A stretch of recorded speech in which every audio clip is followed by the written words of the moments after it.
In 1640, after 60 years under Spanish rule, the Portuguese people had reached their breaking point. What followed was a long and brutal war, marked by ambushes, sieges, shifting alliances, and fierce determination, as Portugal fought to reclaim its sovereignty. Spain, the dominant power of the Iberian Peninsula, was determined to crush the rebellion, but Portugal had something more powerful than sheer numbers, an unyielding desire for freedom. The Iberian Union, 60 years of Spanish rule. For 6 decades, Portugal had been ruled by Spain under the Iberian Union.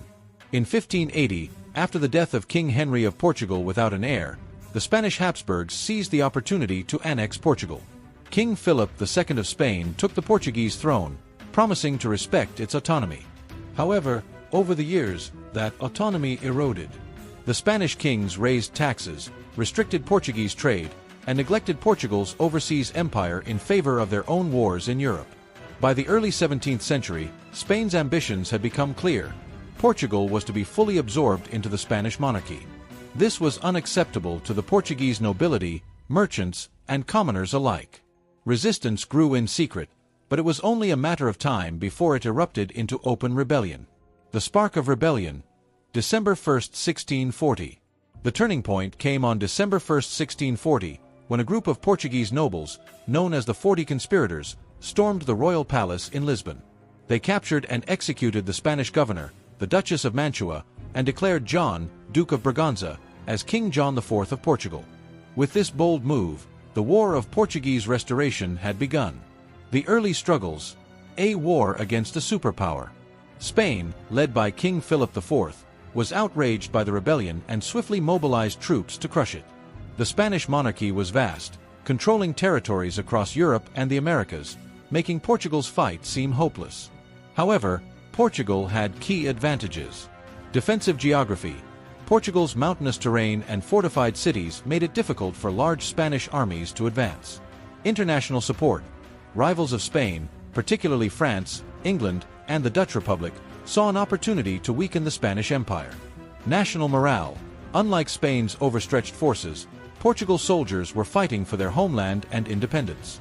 The war began with scattered battles and skirmishes along the border, as Portuguese forces, despite their smaller numbers, launched hit-and-run attacks on Spanish garrisons. Key battles. Turning the tide.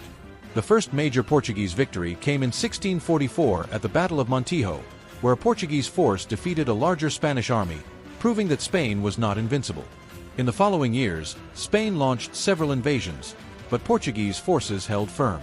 Another decisive victory came in 1659 at the Battle of Linhas de Elvas, where the Portuguese army crushed a Spanish offensive, forcing Spain to shift its focus elsewhere. This victory reinforced Portugal's ability to defend itself and demonstrated that Spain's military dominance was beginning to wane. The role of international allies. As Spain's power weakened due to its conflicts with France and the Dutch Republic, Portugal secured new allies. France provided diplomatic support, while England became a crucial partner after the marriage of King Charles II of England to the Portuguese Princess Catherine of Braganza in 1662.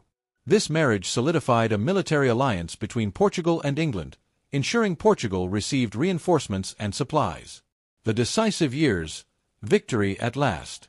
The final phase of the war saw Portugal achieving one of its greatest victories in 1663 at the Battle of Ameixal, where Portuguese forces annihilated a Spanish army, pushing Spain onto the defensive. 2 years later, in 1665, the Battle of Montes Claros sealed Spain's fate. After suffering heavy losses, Spain could no longer afford to continue the war. By 1668, exhausted and facing increasing internal struggles, Spain finally conceded. On February 13, 1668, the Treaty of Lisbon was signed, and Spain officially recognized Portugal's independence. After nearly 3 decades of war, Portugal was finally free. The cost of independence. Though victorious, Portugal paid a heavy price for its independence. The countryside was ravaged by war, and Portugal had lost control of some overseas territories, particularly in Brazil and Asia. However, the war secured Portugal's sovereignty, and the House of Braganza would rule Portugal for centuries. The legacy of the war. The War of Portuguese Restoration was more than just a fight for independence. It reshaped European geopolitics. Spain, once the dominant power in Europe, had suffered yet another blow to its prestige, marking the beginning of its decline. Meanwhile, Portugal emerged as a resilient nation, proving that even a smaller kingdom could stand against a global superpower. Portugal's successful fight for independence ensured its survival as a distinct nation. Without this war, Portugal might have been absorbed permanently into Spain, altering the course of history. Today, Portugal remains an independent country because of the sacrifices made during the war. This is why December 1st is still celebrated as Restoration Day in Portugal, a national holiday honoring those who fought for the country's freedom. If you enjoyed learning about the War of Portuguese Restoration and its impact on history, don't forget to like, subscribe, and turn on notifications to stay updated with our latest historical deep dives. Let us know in the comments, what do you think was the most decisive moment in this war? And if you have any other historical topics you'd like us to cover, we'd love to hear your suggestions. History is full of stories of resilience, strategy, and determination. What lessons do you think we can learn from Portugal's fight for independence? Join the conversation in the comments below, and let's discuss how wars like this shaped the world we live in today. The War of Portuguese Restoration was a battle of survival, a fight for identity, sovereignty, and the right to self-rule. Against all odds, Portugal stood firm and reclaimed its place as an independent nation. The war may have ended centuries ago, but its legacy continues to inspire.